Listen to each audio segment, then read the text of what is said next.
ஆகாஷ்வாணி இலக்கியம் பேசுவோம்.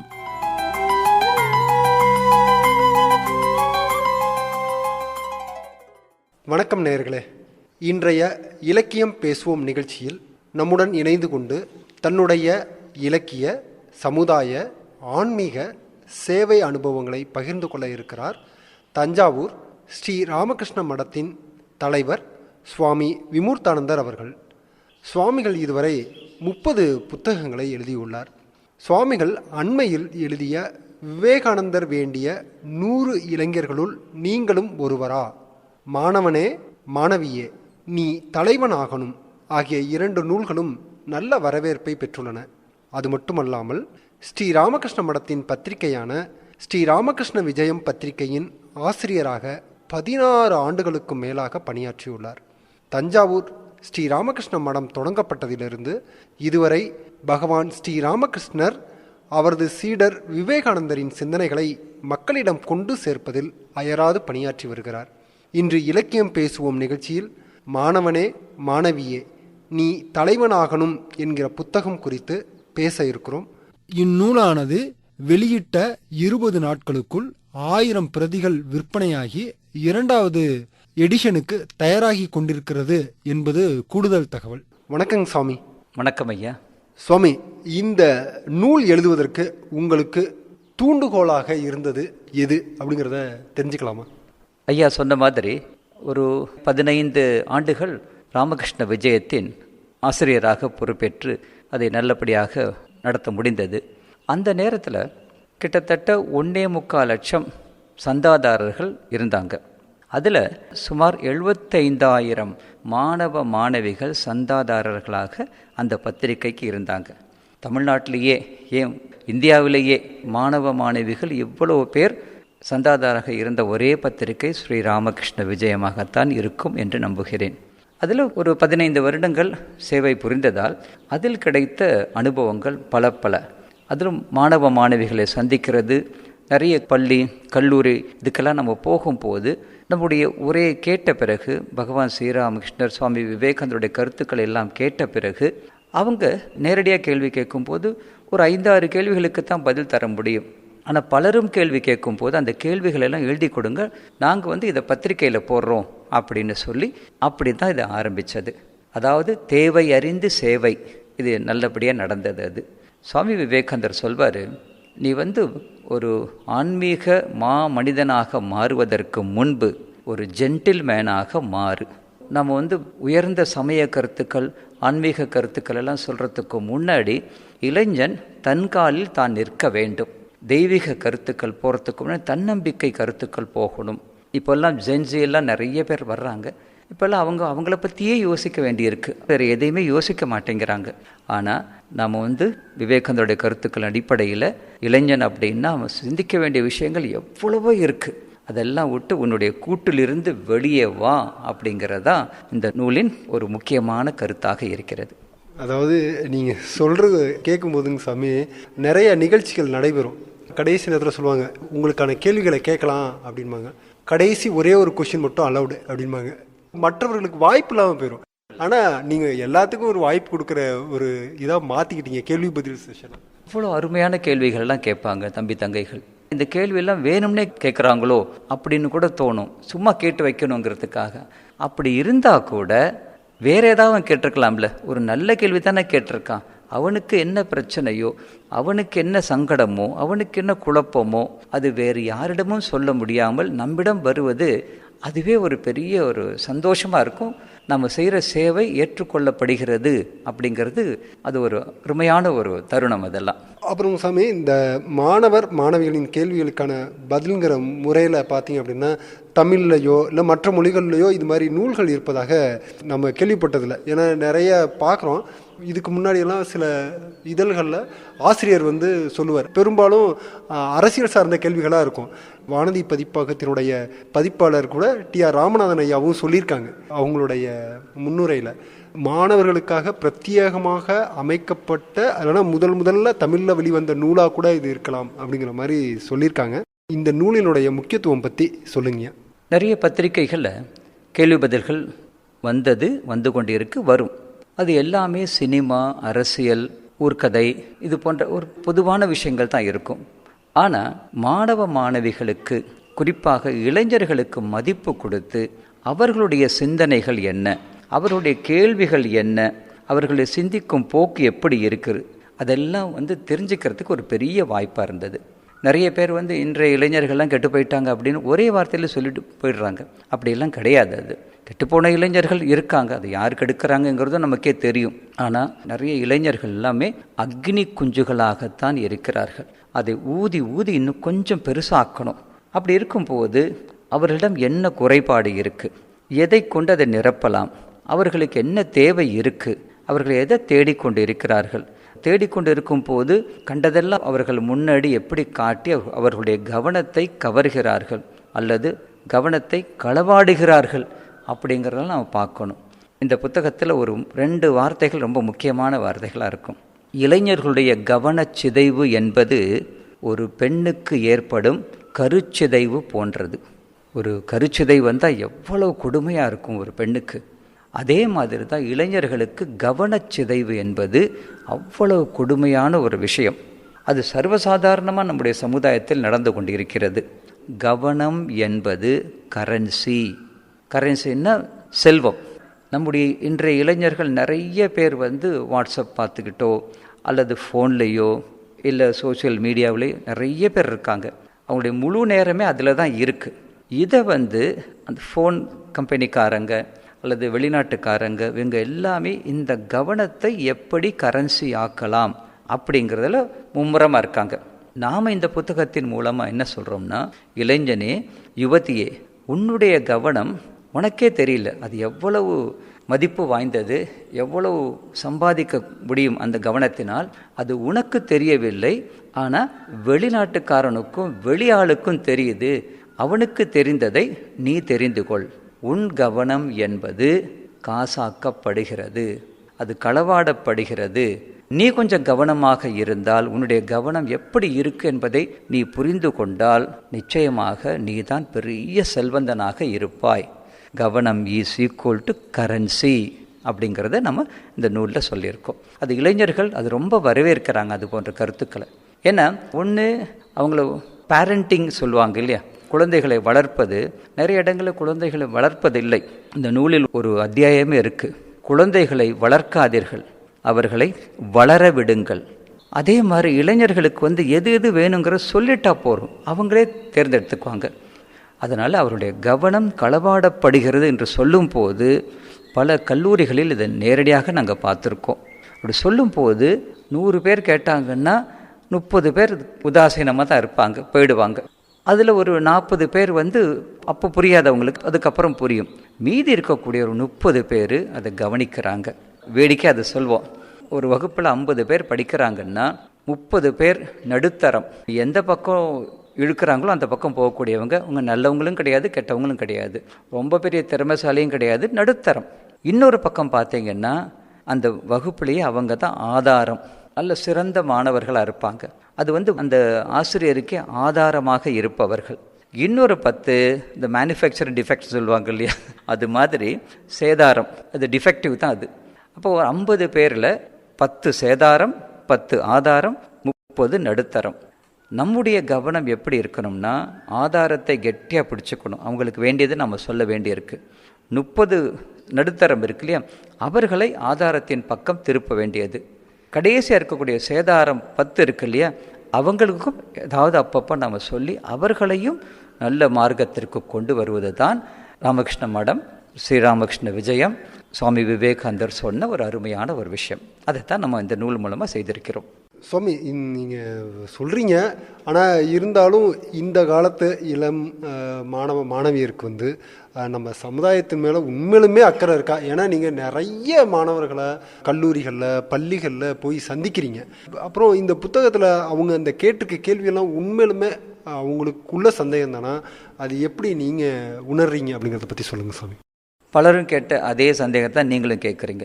இதெல்லாம் கேட்டிருப்பாங்களோ அப்படின்னு ஒரு சந்தேகம் வரத்தான் செய்யும். ஏனென்றால் இளைஞர்கள் மீதான சாதாரண புரிதல் தான் நமக்கு நிறைய பேருக்கு இருக்குது, அல்லது அதுதான் காட்டப்படுது. இளைஞன் அப்படின்னாலே தாட் போட்டு அப்படியே ஓடுறவன் இப்படி தான் இருக்குது. எத்தனையோ இளைஞர்கள் நல்ல வழியில் வந்துக்கிட்டு இருக்காங்க. அது அவர்களுக்கு வேண்டிய சிறந்த கருத்துக்களை நாம் கொடுக்கறது ஒரு தவமாகவே செய்து கொண்டிருக்கிறோம். எனக்கு ஒரு சம்பவம் நினைவிற்கு வருகிறது. பல வருடங்களுக்கு முன்பு ஒரு துறவி ஒரு ஜெயிலுக்கு போனார். அங்கே இருக்கக்கூடிய கைதிகள்னு சொல்கிறது இல்லை, சிறைவாசிகள், அவர்கள் மத்தியில் போய் நல்ல விஷயங்களெல்லாம் சொன்னார். உண்மையாக இருக்கணும், பொய் சொல்லக்கூடாது, மற்றவங்களுக்கு உதவணும், நல்ல விஷயங்களை படிச்சுட்டு இருக்கணும், நம்முடைய வாழ்க்கை நமக்கும் பயனுடையதாக இருக்க வேண்டும், பிறருக்கும் பயனுடையதாக இருக்கணும், இப்படி எல்லாம் சொல்லிக்கிட்டு இருந்தார். கதையெல்லாம் சொன்னார். காந்திஜி பற்றி சொன்னார், வல்லபாய் பட்டேல் பற்றி சொன்னார், நேருஜியை பற்றி சொன்னார், சாக்ரட்டிஸ் பற்றி சொன்னார், ராமகிருஷ்ணரை பற்றி சொன்னார், விவேகானந்தரை பற்றி எல்லாம் சொன்னார். திடீர்னு பார்த்தா அந்த சிறைவாசிகள் நடுவுலேருந்து ஒருத்தர், முரட்டுத்தனமாக இருக்கக்கூடிய ஒருத்தர் வேகமாக வந்தார். காவலர்களுக்கெல்லாம் பயமாக போயிடுச்சு. நேராக இந்த சுவாமி அடிக்க வந்துட்டார் போல இருக்குது அப்படின்ட்டு அவங்களும் ஓடி வர்றாங்க. வேகமாக வந்துட்டு சுவாமிஜியோட சட்டையை பிடிச்சிட்டு, இது ஏன் இவ்வளவு லேட்டாக சொல்கிறீங்க? நாங்கள்லாம் சின்ன வயசாக இருக்கும் போது இந்த மாதிரிலாம் நீங்கள் சொல்லியிருந்தால் நாங்கள் இந்த கேடுகட்ட வாழ்க்கைக்கு வந்திருக்கவே மாட்டோமே, யாருமே எங்களுக்கு சொல்லவே இல்லை, இப்போ சொல்கிறீங்களே அப்படின்னு அந்த சுவாமிஜியோட கையை பிடிச்சிட்டு அப்படியே இருந்தார். போலீஸ் அவர் பிடிச்சி இழுக்கிறதுக்கு வந்தது. ஆனால் அந்த சுவாமிஜி அமைதியாக நின்று கொண்டு இருந்தார். போலீஸ்காரர்கள் தடுத்துட்டு கொஞ்சம் இருங்க அப்படின்னு சொல்லிட்டு அந்த கைதியை, கொலைகாரரை கொஞ்ச நேரம் அப்படியே அளவிட்டார். சாமியில் கண்ணெல்லாம் கலங்கி போயிருந்ததை அப்படியே மேலே தூக்கி அவரை, நீ சொல்கிறது சரிதான்ப்பா, உங்களுடைய சின்ன வயசில் நாங்கள்லாம் சொல்லியிருக்கணும், தப்பு எங்கள் மேலே தான், நாங்கள் எங்களுடைய வாழ்க்கையை மட்டும்தான் கவனித்து கொண்டிருந்தோம், சமுதாயத்தில் எப்படி நாம் தார்மீகமான வாழ்க்கையை பற்றி எடுத்து சொல்லணும் அப்படிங்கிறது அதை நாங்கள் செய்யாத குற்றம்தான் உங்களை மாதிரி ஆட்களெல்லாம் தோன்றியதுக்கு பல காரணங்களும் நாங்களும் ஒரு காரணம் அப்படின்னு சொல்லி அவரும் அழுதார். அந்த கொலைகாரர் இப்படி உருகி போயிட்டார். அவர் பின்னாடி ஒரு நல்ல வாழ்க்கை வாழ்ந்து கொண்டிருக்கார். அதனால் இந்த சம்பவம் என்னை ரொம்ப சிந்திக்க வச்சது. என்னென்னா, சொல்ல வேண்டிய நேரத்தில் சொல்லிடணும். 4 வயதில் சொன்னால் அவன் தேசியவாதி, 24 வயதில் நல்ல விஷயத்த சொன்னால் அதுக்குள்ளே அவன் தீவிரவாதியாக மாறிடுறான். அதனால் சின்ன வயசுலேயே நல்ல விஷயங்களை சொல்லிக்கொண்டே இருக்கணும். கேட்குறவன் நிச்சயம் கேட்பாங்க. இந்த 30 நடுத்தரம் இருக்கு இல்லையா, அதை இன்க்ரீஸ் பண்ணிடக்கூடாது, அதை குறைச்சிக்கிட்டே இருக்கணும்.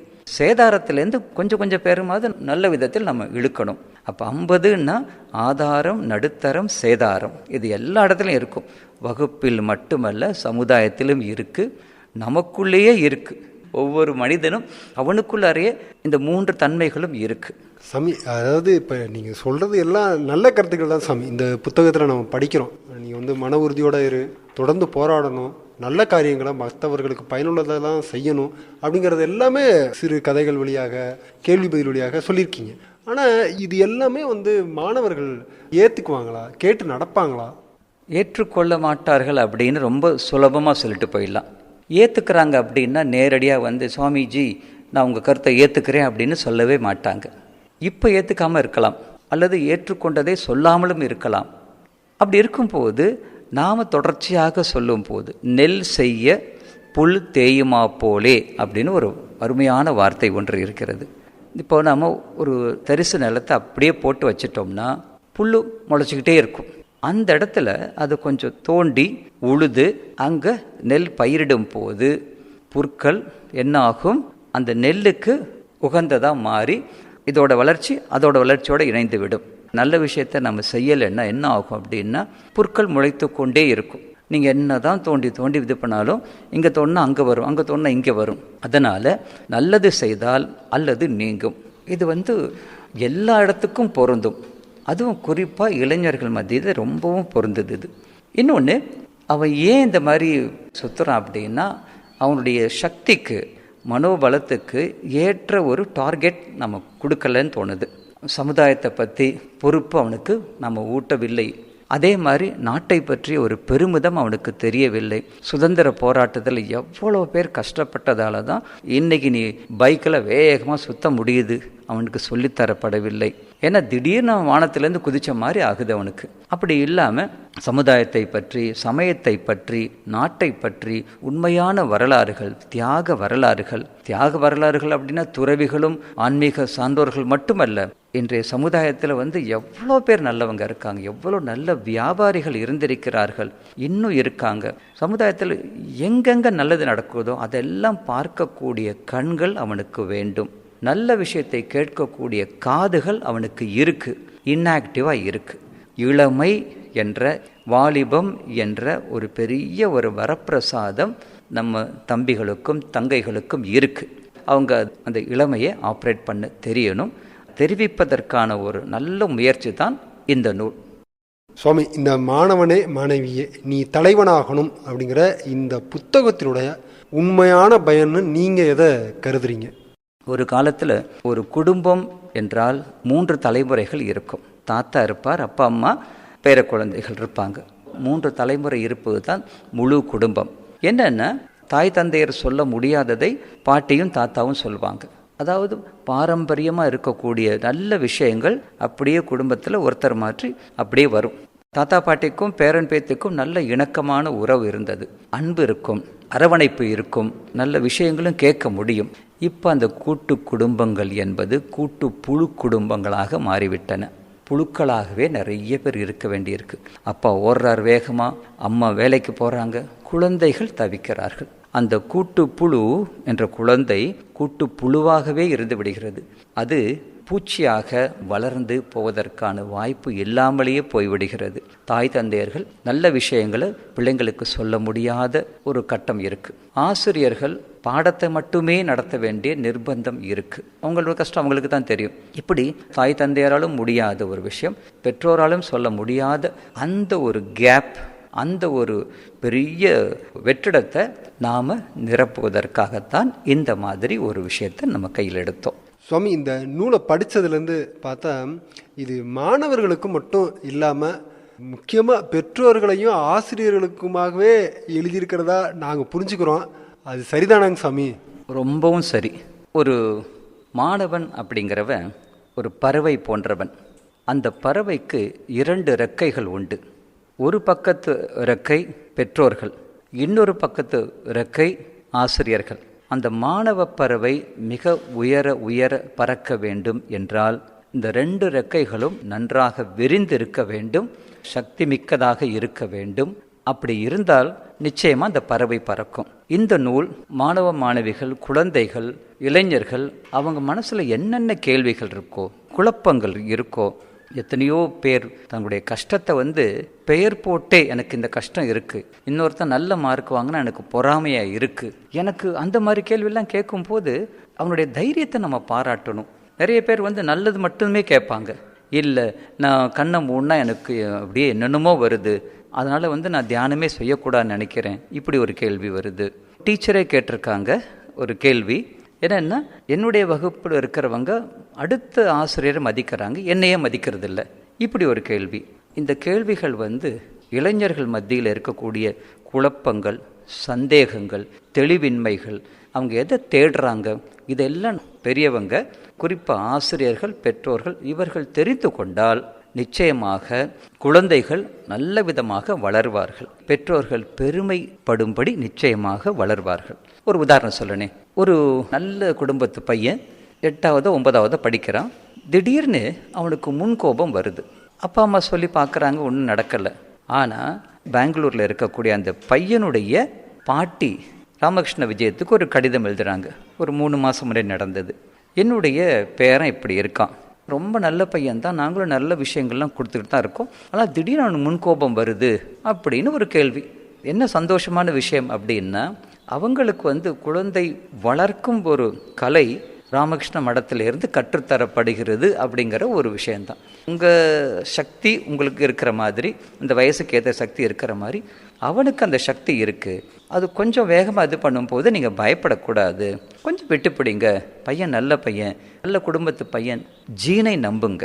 அவன் கைகால் ஆட்டி அவன் விஷமம் பண்ணுறாங்கிறது வேறு விஷயம், ஆனால் என்னுடைய பேரன் அப்படின்னா நல்ல பையனாக தான் இருப்பான் அப்படிங்கிற அந்த நம்பிக்கையோடு நீங்கள் இருங்க, நல்ல விஷயத்தை செய்யுங்க, சொல்லுங்க, எல்லாம் நல்லபடியாக வரும் அப்படின்னு அந்த பாட்டிக்கு சொல்ல வேண்டியதாக இருந்தது. இப்போது பெற்றோர்கள் ஆசிரியர்கள் தாங்க செய்ய முடியாத ஒரு வேலையை இந்த நூல் செய்யுது அப்படிங்கிற ஒரு பெருமை எங்களுக்கு இருக்குது. ஸ்ரீ ராமகிருஷ்ண விஜயம் தொடர்ந்து மாணவர்கள் படிச்சிருப்பாங்க. இப்போ யாராவது இதே மாதிரி ஒரு பாட்டியோ இல்லை ஒரு தாத்தாவோ, ஐயா இந்த மாதிரி எங்களுடைய பேத்திக்கோ இல்லைனா என்னுடைய மகனுக்கோ வழிகாட்டணும், நல்லா இருக்கான் அப்படின்னு யாராவது சொல்லியிருக்காங்களா? கடிதம் வந்திருக்கிறதா? எத்தனையோ பேர் அந்த மாதிரி பண்ணியிருக்காங்க. குறிப்பாக பல பள்ளிகளில் ராமகிருஷ்ண விஜயத்தில் வந்த இந்த பகுதியை எடுத்து பெரிதுபடுத்தி முக்கியமான அந்த நோட்டீஸ் போர்டில் ஒட்டி வைப்பாங்க. எல்லா மாணவ மாணவிகள் அதை வாசிக்கணும் அப்படிங்கிறதுக்காக அந்த மாதிரி இருக்குது. அதை விட இன்னொன்று, எந்த பள்ளியிலிருந்து கேள்விகள் கேட்கிறார்களோ அந்த பள்ளியிலிருந்து அந்த பிள்ளைகளுடைய படங்கள் வெளியிட்டு அந்த கேள்விக்கான பதிலையும் சொல்லும்போது ஆச்சரியம். அந்த பிள்ளைங்க எனக்கு இந்த குறைபாடு இருக்குது, அது போகணும் அப்படின்னு சொல்கிறது ரொம்ப பெரிய விஷயம். ஏன்னா அவன் தன்னுடைய ஈகோ விட்டு வெளியில் வரும்போதே நிச்சயமாக அவனுடைய வாழ்க்கை நல்ல பிரகாசமாக இருக்குங்கிறதுல சந்தேகமே இல்லை. சாமி, அப்புறம் இந்த புத்தகத்தினுடைய தலைப்பே மாணவனே மாணவியே நீ தலைவன் ஆக வேண்டும் அப்படின்னு தானே வரணும். அது ஆகணும் அப்படின்னு ஒரு பேச்சு வழக்கில் இருக்கிற மாதிரியே, அது ஏன் சாமி? குழந்தைகளோடலாம் பேசுகிறோம், ஆக வேண்டும் அப்படின்னு அப்படியே தூய தமிழில் பேசுகிறோம். அவங்களுக்கு புரியுமோ புரியாதோ, ஆகணும் தம்பி, ஆகணும் பாப்பா அப்படின்னு சொல்கிற மாதிரி இது இருக்குது. ஆக வேண்டும் அப்படின்னா ஒரு கட்டளை இடுற மாதிரி இருக்குது.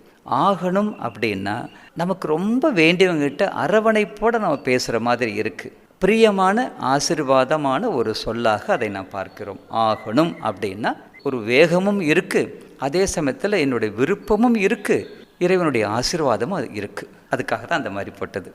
புத்தகத்தினுடைய தலைப்புகள் இருக்குல்ல, 10 தலைப்புகள் வச்சுருக்கீங்க. அந்த 10 தலைப்புகளை நீங்கள் படித்தீங்க அப்படின்னா என்னமோ எனக்கு பாரதியாருடைய புதிய ஆத்திசூடியை படித்த மாதிரி ஒரு ஞாபகம். அருமையான தலைப்புகள் 10 பிரிச்சிருக்கீங்களா? அது ஏதாவது காரணம் உண்டா? தேவையா தேர்வு பயம், உன் மனதிற்கு நீயே தைரியமூட்டு, ஆர்வமாக இரு, ஆற்றலுடன் செயல்படு, இது மாதிரி அந்த தலைப்புகள்லாம் அமைஞ்சிருக்கு. அதில் ரொம்ப முக்கியம் தன்னம்பிக்கை தங்கமாகும். இந்த நூல் சென்னையில் வெளியிட்டோம். இந்த சமயத்தில் நிறைய பேர் ஏதாவது எழுதி கொடுங்க அப்படின்னு நிறைய கூட்டம் இருந்தப்போ எதை எழுதுறதுன்னு தெரியல. அப்போ தன்னம்பிக்கை தங்கமாகுன்னு சொன்ன உடனே இவ்வளோ பேருக்கு சந்தோஷமாக இருந்தது. தங்கமாக அப்படின்னு தெரியும், தன்னம்பிக்கை தங்கமாகணும் அப்படிங்கிறது ரொம்ப முக்கியமான ஒரு விஷயம். அப்புறம் துன்பம் துணிவை தரும், குழந்தைகளை வளர விடுங்கள், வளர்க்காதீர்கள். இது நாம் எழுதணும் அப்படிங்கிறது இல்லாமல் பிரபஞ்சத்தில் இருக்கக்கூடிய நல்ல உயர்ந்த கருத்துக்கள், அதை நாம் அவதானிக்கும் போது, அதை நாம் தியானிக்கும் போது, சிந்திக்கும் போது நம் மூலமாக உயர்ந்த சிந்தனைகள் வரும். அது பதிவு செய்ய வேண்டியது நம்முடைய வேலையாக இருக்கிறது. நம்மாழ்வார் ஒரு இடத்த விட்டு வெளியே போனதே கிடையாது. புளிய மரத்தில் பொந்தில் தான் உட்கார்ந்துருந்தார். ஆனால் அவர் பாசுரம் பாடும்போது கருத்துக்கள், உயர்ந்த சிந்தனைகள், பக்தி மிக்க சிந்தனைகள், சொற்கள் எல்லாமே சூக்ஷ்ம ரூபத்தில் அவர் முன்னாடி நிற்குமா. ஆழ்வாரே நீங்கள் பாடுறீங்க, எங்களை ஏற்றுக்கொள்ளுங்கள். சிந்தனைகள் அவரிடம் கெஞ்சுமா, உங்களுடைய பாசுரத்தில் எங்களையும் சேர்த்து கொள்ளுங்கள் அப்படின்னு. அது மாதிரி தான் நல்ல சொல்லாடல் வந்ததென்றால் அது இறைவனிடமிருந்து தான் வருகிறது என்பதை நாம் புரிந்து கொள்ள வேண்டும். அப்படித்தான் அமைஞ்சிருக்குன்னு நான் நினைக்கிறேன். அதே போலங்க சாமி, இந்த புத்தகத்தில் நீங்கள் சொல்கிறீங்க இளைஞர்கள்ட்ட கெட்ட விஷயம் போய் சேர்றதுக்கு முன்னாடி நம்ம விவேகானந்தருடைய சிந்தனைகளை உள்ளே புகுத்திடணும் அப்படின்னு சொல்கிறீங்க. ஏன்னு தெரிஞ்சுக்கலாமா? பாரம்பரிய ஹிந்து சனாதன தர்மத்தில் பாரம்பரியமான ஒரு சிந்தனை உண்டு. மனிதனுக்கு ரொம்ப தொந்தரவு செய்யக்கூடியது என்ன? காமம். காமம் அப்படின்னா உடல் இச்சை மட்டுமல்ல, எதாக இருந்தாலும் அதில் இருக்கக்கூடிய பேராசை. சாதாரணமாக ஆசைகள் இருந்தால் போகிறோம், பேராசைன்னு வரும்போது தான் அது காமம் அப்படின்னு நம்ம சொல்கிறோம். காமம் மனதில் புகும் முன்பு காயத்ரி மந்திரம் புக வேண்டும். அந்த மந்திரத்தை சுவாமி விவேகானந்தர் எல்லா இளைஞர்களும் குழந்தைகளும் கற்க வேண்டும் என்று விரும்பினார். ஓம் பூர்புவ ஸ்வாஹா தத் சவிதுர் வரேண்யம் பர்கோ தேவஸ்ய தீமஹி தியோ யோ ந பிரச்சோதயாத் அப்படின்னு ரொம்ப அருமையான மந்திரம் அது. அதோட பொதுவான பொருள் நான் சொல்கிறேன். இறைவா, எங்கள் புத்தியை தூய்மைப்படுத்தி சத்தியத்தை அறியும் ஞானத்தையும் சரியான முடிவுகளை சரியான நேரத்தில் எடுக்கும் விவேகத்தையும் அருள்வாயாக அப்படின்னு அதோட பொதுவான பொருள் நம்ம சொல்லலாம். காயத்ரி மந்திரம் புத்திக்கு ஒளியளிக்கும் பிரார்த்தனை, மனிதனின் அறிவை வெளிப்பூட்டி உயர்ந்த வாழ்க்கைக்கு வழிகாட்டும் மந்திரம் என்று சுவாமி விவேகானந்தர் கூறினார். அந்த மந்திரத்தை சிறு வயதிலேயே நம்ம குழந்தைகள் கற்க வேண்டும். கற்றுக்கொண்டால் நிச்சயமாக மேதாவிகளாக எல்லோருமே வருவார்கள். இது ஒரு பாரம்பரியமான ஒரு சிந்தனை. அதனால்தான் குழந்தைகளுக்கு 9 வயதில் 12 வயதில் காயத்ரி மந்திரத்தை உபதேசம் செய்வாங்க. அப்படி வேண்டிக் கொள்ளும் போது யாரெல்லாம் இப்படி வேண்டிக் கொண்டார்களோ அவர்கள் மிகச்சிறந்த சிந்திக்கும் நபர்களாக, மிகச்சிறந்த ஆளுமையாக மாறியிருக்கிறார்கள். அதே மாதிரி தான் குழந்தைகளின், இளைஞர்களின், மக்களின் மனங்களில் சஞ்சலம் புகும் முன்பு சுவாமி விவேகானந்தருடைய சிந்தனைகள் புக வேண்டும். அப்படி புகுந்து விட்டால் என்ன நடக்கும்? ஒரு சின்ன உதாரணம் சொல்கிறேன். 2012ஆம் ஆண்டு ராமகிருஷ்ண விஜயத்தில் ஆசிரியராக நான் இருந்தபோது ஒரு போட்டி நடத்தினோம். என்னென்னா, சக்தி பெற சுவாமிஜியை முழங்கு அப்படிங்கிற ஒரு தலைப்பில் விவேகானந்தருடைய 40 பொன்மொழிகளை முழங்க வேண்டும். ஒவ்வொரு பள்ளியும் பிரார்த்தனை கூட்டத்தின் போது, பிரார்த்தனை முடிந்த பிறகு சின்ன குழந்தைகளுக்கு 20, பெரியவங்களுக்கு ஒரு 20 பொன்மொழிகள். அதில் அஞ்சாதே அஞ்சாதே, தைரியமாக இரு சகோதரா, நீ எதையும் சாதிக்க பிறந்தவன் அப்படிங்கிற மாதிரி ஒரு 40 கொட்டேஷன் மாணவ மாணவிகளுக்கு அவசியமான ஒன்று.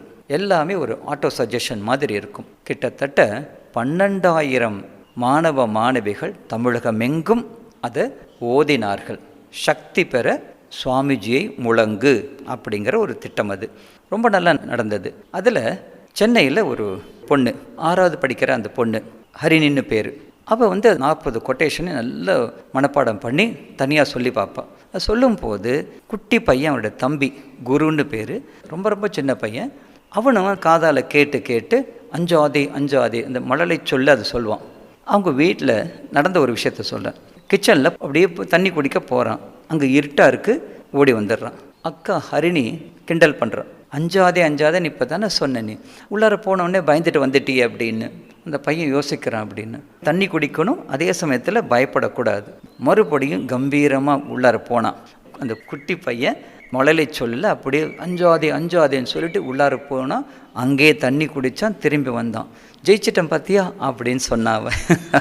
அப்போ இது மாதிரி சின்ன விஷயத்தில் அப்படி போனதென்றால் விவேகானந்த சுவாமி சொல்கிறார், my interest is not only national, it is international. அதாவது உலகம் தழுவிய சிந்தனைகளை கொண்டவர் சுவாமி விவேகானந்தர். அதில் குறிப்பாக பார்த்தோம் அப்படின்னா பயமின்மை நமக்கு வேணுமா வேணாமா? அது சுவாமி விவேகானந்தர் திரும்ப திரும்ப சொல்கிறார். தன்னம்பிக்கையாக இருக்கணும், சேவை உள்ளம் படைத்தவர்களாக இருக்கணும், எதையுமே ஆழ்ந்து கற்கும் திறன் உடையவர்களாக இருக்கணும். இதெல்லாம் நிறைய பேர் இருக்கிறவங்க இருக்காங்க. ஆனால் உடம்பு பார்த்தோம் அப்படின்னா சொத்தையாக இருப்பாங்க. அந்த மாதிரி இல்லாமல் உடல் வலிமை இருக்கணும், மன வலிமை இருக்கணும், தேச பக்தி இருக்கணும், தெய்வ பக்தி இருக்கணும், எதையுமே ஆராயும் திறன் கொண்ட ஆழ்ந்த நுண் அறிவு வேணும். இவ்வளவையும் சுவாமி விவேகானந்தர் சொல்ல, இதை தவிர எண்ணற்ற விஷயங்கள் சொல்கிறார். இது எல்லாமே சின்ன வயசுலேயே எல்கேஜி யூகேஜி, அது முன்னாடி ப்ரீகேஜி இருக்கு இல்லையா, அந்த கேஜியில் இருக்கும்போதே நம்ம சொல்லிட்டோம் அப்படின்னா அந்த குழந்தைகள் நிச்சயமாக சாதாரண குழந்தைகளாக இருக்க மாட்டார்கள், சாதிக்கக்கூடிய குழந்தைகளாக, இளைஞர்களாக இருப்பார்கள். அது சத்தியம். சுவாமி, இந்த புத்தகத்தில் முழுக்க பார்த்தீங்கன்னா மொத்தம் 261 கேள்விகள், அதற்கான பதில்கள் இடம்பெற்றிருக்கு. இதில் உங்களுக்கு மனசுக்கு நெருக்கமான பிடிச்ச கேள்வினா எதை சொல்லுவீங்க? ஒரு அம்மாவுக்கு 10 குழந்தைங்க அப்படின்னா எந்த குழந்தை பிடிக்கும் அப்படிங்கிற மாதிரி தான் இது இருக்குது. கேட்ட கேள்வியை விட கேள்வி கேட்டவர்கள் எனக்கு மிகவும் பிடிக்கும். சுவாமி விவேகானந்தர் சொல்வார், கேள்விக்கு பதில் சொல்வது சாதாரணமான விஷயம், கேட்பவனுக்கு பதில் சொல்கிறது தான் மிகச்சிறந்தது. எங்கிருந்து அவனுக்கு கேள்வி வருது? ரமண மகர்ஷி யாராவது அவர்கிட்ட போய் கேள்வி கேட்டார்னா அதுக்கு சாப்பிட்டியா சாப்பிடல அப்படின்னு பதிலெலாம் வராது. ஏதாவது ஒரு கேள்வி கேட்டானா இந்த கேள்வி கேட்குறது யாருன்னு கேட்பார், மூலத்துக்கே போ அப்படிம்பார். அதே மாதிரி இந்த பிள்ளைங்கள்லாம் கேட்குறாங்கன்னா இவங்க யார், எப்படி இவங்க கேட்குறாங்கன்னு யோசிக்க தோணும். ஏன்னா அதில் ரொம்ப எனக்கு பிடித்த கேள்வின்னு நம்ம அப்படி யோசனை பண்ணதில்லை. ஏன்னா ஒவ்வொரு கேள்வியும் பிடித்ததால் தான் பதில் சொல்ல முடிந்தது. அப்படி இருக்கும்போது ரொம்ப முக்கியமாக எனக்கு தன்னுடைய குறைபாட்டை மற்றவங்க தெரிஞ்சுக்கிட்டால் தன்னை யாரும் மதிக்க மாட்டாங்க அப்படின்னு இருக்கிற காலகட்டத்தில், பொத்தி பொத்தி வைக்கக்கூடிய காலகட்டத்தில் இளைஞர்கள் எனக்கு இந்த மாதிரி இருக்குது.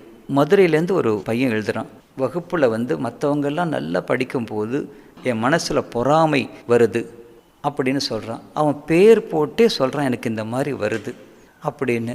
எது தன்னை பிடித்து வைத்திருக்கிறதோ அதை மீறி வரணும்னு நினைக்கிறான்ல, அதுதான் இளமை சக்தி அப்படின்னு தோன்றுறது. அதாவதுங்க சாமி, இந்த புத்தகத்தில் ஒரு தம்பி கேட்டிருக்க அப்படி என்னென்னா, எனக்கு பெற்றோர்களெலாம் திட்டணும்னு வருது, நான் எப்படி சாமி கட்டுப்படுத்திக்கிறதுன்னு கேட்குறேன் அப்படி. ஆமாம், அந்த மாதிரி கேட்டிருக்காங்க. அதே மாதிரி இன்னொரு பெரிய கேள்வி என்னென்னா, பள்ளியிலையும் கல்லூரியிலையும் பாடம் நடத்துகிறாங்க. இது ஒரு கல்லூரி மாணவன் கேட்டது நினைக்கிறேன்.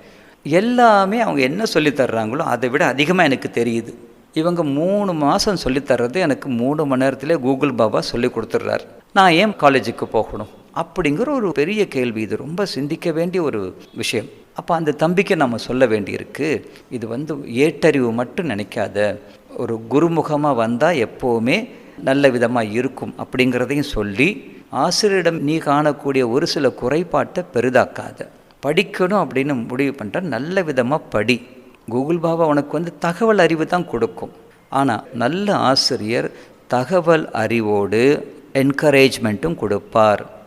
மிகச்சிறந்த ஆசிரியர்கள் இன்ஸ்பிரேஷனே கொடுப்பாங்க. அதனால் நீ இன்ஸ்பிரேஷனை பெறும் வகையில் உன் ஆசிரியரை நீ தேட முடியாது. ஆனால் இன்ஸ்பிரேஷன் பெறும் வகையில் நீ இருந்தால் நிச்சயமாக இன்ஸ்பயர்டு டீச்சர்ஸ் உன் முன்னாடி வந்தே தீருவார்கள். அதுக்கு ஒரு உதாரணம், ஒரு அருமையான பொன்மொழி இருக்கிறது. நிலம் தயாராக இருந்தால் வீரியமிக்க விதைகள் தாமாக வந்து சேரும். பகவான் ஸ்ரீராமகிருஷ்ணர் சொல்வார். நீ உன்னை தகுதிப்படுத்தி கொண்டால் மிகச்சிறந்த ஆசிரியர்கள்லாம் உனக்கு அல்லது சாதாரண ஆசிரியர்கள் இருந்தால் கூட அவர்களிடம் இருக்கக்கூடிய மிகச்சிறந்த விஷயங்களை நீ கற்க முடியும் அப்படிங்கிறத அவருக்கு சொல்ல வேண்டியிருந்தது. சுவாமி, இந்த மாணவனே மாணவியே நீ தலைவனாகணும் அப்படிங்கிற இந்த நூலை யாரெல்லாம் படிக்கணும்னு நினைக்கிறீங்க? ஆசிரியர்களா, இல்லை பெற்றோரா, இல்லை மாணவர்களா? அந்த வரிசையை சரியாக நீங்களே சொல்லிட்டீங்களே. ஆசிரியர்கள் படித்தால் அவர்கள் சிறந்த ஆசிரியர்கள் ஆவது திண்ணம். அவர்கள் சிறந்த மாணவ மாணவிகளை உருவாக்குவது நிச்சயம். பெற்றோர்கள் படித்தால், அந்த வார்த்தையை பாருங்கள், பெற்றோர் அப்படின்னா உருவாக்கியவர்கள் அல்ல. இறைவன் இந்த குழந்தைகளை வளர்க்கும் பொறுப்பை பெற்றோரிடம் கொடுத்திருக்கிறார்கள். இறைவன் கொடுத்து தாய் தந்தையர்கள் பெற்றுக்கொண்டதால், குழந்தைகளை நல்ல விதமாக வளர்க்கும் பொறுப்பை பெற்றுக்கொண்டதால் அவர்கள் பெற்றோர்கள். அப்படி இருக்கும்போது அவர்கள் படித்தால் இன்னும் சிறந்த பெற்றோர்களாக மாறுவார்கள். நிறைய பெற்றோர்கள் நம்ம பார்க்குறோம், ஒரு குழந்தை மேக்சிமம் 2 குழந்தைகள், அதை வளர்ப்பதற்கு அவர்கள் அவ்வளவு தடுமாறுகிறார்கள். அதையும் நாம் பார்க்குறோம். ஒரு 15-20 வருடத்திற்கு முன்பு சர்வசாதாரணமாக ஒரு வீட்டில் 6 குழந்தைகள் 8 குழந்தைகள் எல்லாம் இருப்பார்கள்.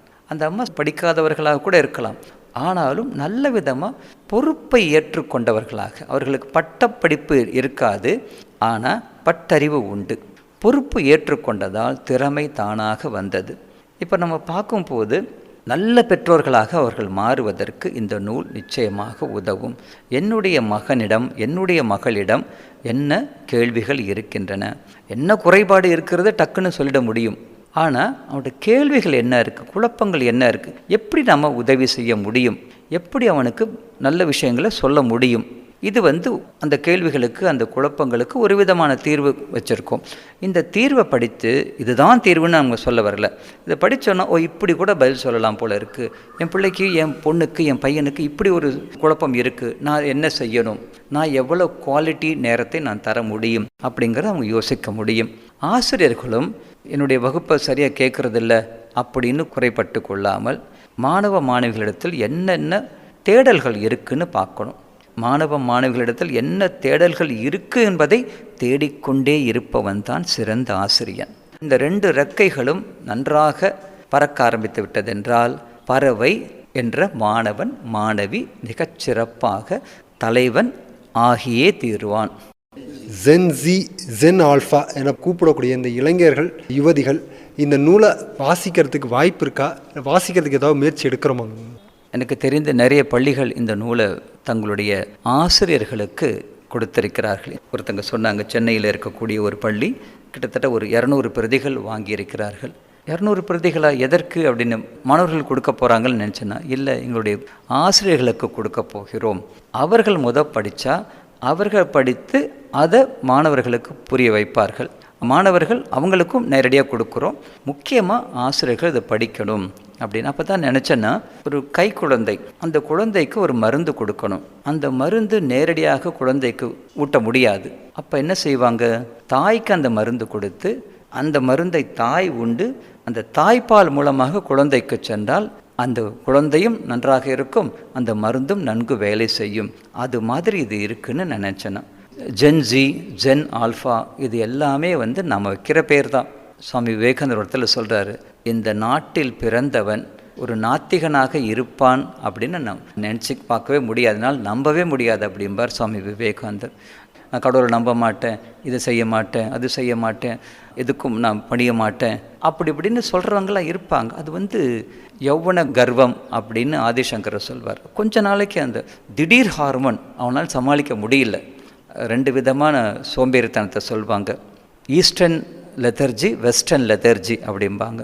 கிழக்கத்திய சோம்பேறித்தனம் எப்படி இருக்கும் என்றால், நல்லா சாப்பிடுவான், தூங்குவான், ஒரு கதை பேசுவான், அப்படியே படுத்துருவான். மேற்கத்திய சோம்பேறித்தனம் எப்படி இருக்கும்னா, பைக் எடுத்துக்கிட்டு வேகமாக போயிட்டுருப்பான். எங்கேயா போகிற அப்படின்னு கேட்டால் யாருக்கு தெரியும் அப்படிமா. அதே மாதிரி 120 சேனல்ஸ் வச்சுக்கிட்டு ஒரு சேனலில் அப்படியே டிவியை பார்த்துக்கிட்டு இருப்பான். ஒரு 40 செகண்டு மாற்றிடுவான், அதுக்கப்புறம் 60 செகண்டுக்கு மாற்றிடுவான். அவனால் எதையுமே ஆழ்ந்து பார்க்க முடியாது. அதே மாதிரி வாட்ஸ்அப் பார்க்குறான்னா கூட அதே தான் இருக்கும். என்னென்னா, இது வெஸ்டர்ன் லெதர்ஜி அப்படிம்பாங்க. வெளியில் உடம்பு சுறுசுறுப்பாக இருக்கிற மாதிரி இருக்கும், ஆனால் உள்ளம் பார்த்தோம் அப்படின்னா அலையும். பரபரப்புக்கும் சுறுசுறுப்புக்கும் பெரிய வித்தியாசம் உண்டு. சுறுசுறுப்பு என்றால் ஒன்றில் கவனம் வை, ஒவ்வொன்றிலும் கவனம் வை, உலகம் உன்னை கவனிக்கும் அப்படிங்கிறதான் சுறுசுறுப்பு. எதை செய்தாலும் அதிலேயே தீவிரமாக போகிறது. அந்த குணம் நம்ம இளைஞர்களுக்கு வரணும். இல்லைன்னா அது ஏதாவது ஒன்று சாதிக்கணும் அப்படின்னா ஒன்றில் கவனம் வை, அதற்காக மற்ற எல்லாத்துலேயும் கவனம் வை. இப்போ நான் இதை சாதிக்கணும் அப்படின்னு சொல்லும்போது இளைஞர்களுக்கு, இப்போ ஒரு யூபிஎஸ்சி படிக்கிறார் அப்படின்னா அவருக்கு என்ன தேவை, அதுலேயே முழு கவனம் இருக்கணும். அதுக்காக அவன் சாப்பிட்றதுல கவனம் இருக்கணும், ஓய்வில் கவனம் இருக்கணும், உழைப்பில் கவனம் இருக்கணும், உணர்ச்சிகளில் கவனம் இருக்கணும். உணர்ச்சிகள்லாம் என்ன வேணாலும் பார்க்கலாம், எங்கே வேணாலும் சுற்றலாம், அப்படி அந்த மாதிரி இருக்கும்போது ஓய்வு, உழைப்பு, உடல் நலன் எல்லாத்துலேயும் கவனம் வைத்தார் என்றால் நிச்சயமாக அவர் சர்வசாரமாக சாதிக்க முடியும். இந்த ஃபோக்கஸ், ஏற்கனவே அவங்ககிட்ட சக்தி நிறைய இருக்குது, இந்த ஒரு விஷயத்தை நாம் அவர்களுக்கு புரிய வைத்து விட்டோம் என்றால் நிச்சயமாக இந்த மாணவ மாணவிகள் சாதாரணமாக இருக்க மாட்டாங்க. இந்த ஒரு கேள்விக்கு ஒரு பதில் இருக்கும், நான் சாதாரணமாக இருக்கேனே, அந்த வாழ்க்கை எனக்கு போதுமே அப்படின்னு ஒரு கேள்வி. அந்த மாணவனுக்கு பதில் எப்படின்னா, அவன் பெருசாக எதிர்பார்க்கல, அந்த சாதாரணமாக இருந்தாலே போதும் அப்படின்னு நினைக்கிறாங்க. சாதாரணமாக அப்படின்னா அந்த வார்த்தைக்கு என்ன பொருள் தெரியுமா தம்பி? பதில் இதுதான். அந்த வார்த்தையை பிரித்து பாரு, சதாரணம். சாதாரணம் அப்படின்னா சதாரணம் அப்படின்னு அர்த்தம் அதுக்கு. அதே மாதிரி ஆர்டினரி அப்படின்னு சொல்கிறோம். சாதாரணம் அப்படின்னா இங்கிலீஷில் ஆர்டினரி. அந்த ஆர்டினரிங்கிற வார்த்தையை தமிழில் சொல்லிப்பார். 2 விதமான விலங்குகள் வரும், ஆடு, நரி. ஆர்டினரி அப்படின்னா, ஆடுன்னா என்ன, ஒரு மந்தமான ஒரு பிராணி, யார் வேணாலும் அதை அடித்து சாப்பிட்லாம் இல்லையா? அப்போ விவேகானந்தர் என்ன சொல்கிறாரு, நீ ஆடு அல்ல, சிங்கம் அப்படின்னு சொல்கிறார். ரொம்ப அப்புறாணி இந்த ஆடு. நரி அப்படின்னா என்ன, நரி தன் திறமையை வளர்த்து கொள்ளாமல் மற்றவர்கள் வேட்டையாடியதை சுரண்டி அல்லது அபகரித்து திருட்டுத்தனமாக தந்திரமாக சாப்பிடக்கூடிய ஒன்று. ஆர்டினரி அப்படின்னா இந்த நிலை தான். இந்த நிலை உனக்கு தேவையா? சாதாரணம் என்ற நிலை உனக்கு தேவையா? ஆடாகவும் நரியாகவும் நீ இருக்க வேணுமா? சிங்கமாக இருக்க வேண்டாமா அப்படின்னு நம்ம பதில் சொல்கிறோம். இந்த மாதிரி சொல்லும்போது ஜென்ஸியோ ஜென் ஆல்ஃபாவோ நிச்சயமாக ஜென் ஃபிலாசபிக்கு வந்தே தீருவாங்க. இந்த ஜென்ஸி ஜென் ஆல்ஃபாலாம் இந்த நூலை படிக்கும்போது எப்படி அவங்க மாறுவாங்க அப்படிங்கிறத ரொம்ப அழகாக சொன்னீங்க. எங்களுக்கு இந்த ஜென்ஸி ஜென் ஆல்ஃபா இளைஞர்கள் இதை படிக்கும்போது அவங்களுக்கு உண்டாகக்கூடிய நன்மை என்ன அப்படிங்கிறத ஒரு வரி 2 வரியில் சொல்லுங்கள் சார். இது ஜென்ஸி ஜென் ஆல்ஃபா மட்டுமல்ல, யாரெல்லாம் விழிப்புணர்வுடன் இருந்து வாழ்க்கையில் முன்னேறணும் அப்படின்னு நினைக்கிற யார் இந்த நூலை படித்தாலும் சுவாமி விவேகானந்தருடைய கருத்துக்கள் என்ன செய்யுமோ அதே பலனைத்தான் இந்த நூலும் கொடுக்கும் அப்படின்னு நம்புகிறேன்னா. அது என்னது அது அப்படின்னா, உன்னை உன் காலில் நிற்க வைக்கும், கடவுளின் திருவடிகளை பிடிக்க வைக்கும். அதுதான் அருமையான ஒரு விஷயமாக நூலின் பயன் என்பது போல் இருக்கிறது.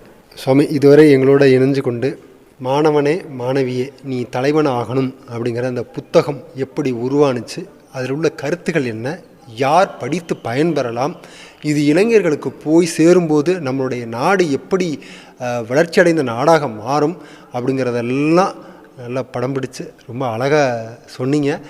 நேயர்கள் சார்பாகவும் வானொலி சார்பாகவும் உங்களுடைய எழுத்துப் பணியும் விவேகானந்தருடைய சேவை பணியும் தொடர்ந்து இந்த சமூகத்திற்கு கிடைக்க வேண்டும் என்று வாழ்த்தி உங்களுக்கு நன்றி கூறி நிகழ்ச்சியிலிருந்து விடைபெறுகிறோம். நன்றி, வணக்கம் சுவாமி. மிகவும் நன்றி. வானொலி நேயர்கள் நண்பர்கள் அனைவருக்கும் மிகவும் நன்றி. அந்த நூல் நமக்குள் நுழைய வேண்டும். நூலின் கருத்துக்கள் நுழைந்ததென்றால் நிச்சயமாக அது எப்படின்னா ஒரு பிராணவாயு நமக்குள்ளார புகுந்தால் எப்படி இருக்கும், அது மாதிரியான சிந்தனைகள் நமக்கு உள்ளே செல்ல வேண்டும். இதற்கு ஒரு நல்ல ஏற்பாடு செய்து கொடுத்த வானொலி நண்பர்கள் அனைவருக்கும் எங்களது நல்ல பிரார்த்தனைகளையும் வாழ்த்துக்களையும் தெரிவித்து விடைபெறுகின்றேன். நன்றி, வணக்கம். அகில இந்திய வானொலியின் அலைவரிசைகளில் இலக்கியம் பேசுவோம் நிகழ்ச்சியில் இதுவரை நம்முடன் பயணித்தவர் தஞ்சாவூர் ஸ்ரீ ராமகிருஷ்ண மடத்தின் தலைவர் சுவாமி விமூர்த்தானந்தர் அவர்கள். தொகுப்பு தனலட்சுமி மயில்வாகனன். அமைப்பு கு. அடைக்கலராஜ். படைப்பு திருச்சிராப்பள்ளி வானொலி நிலையம்.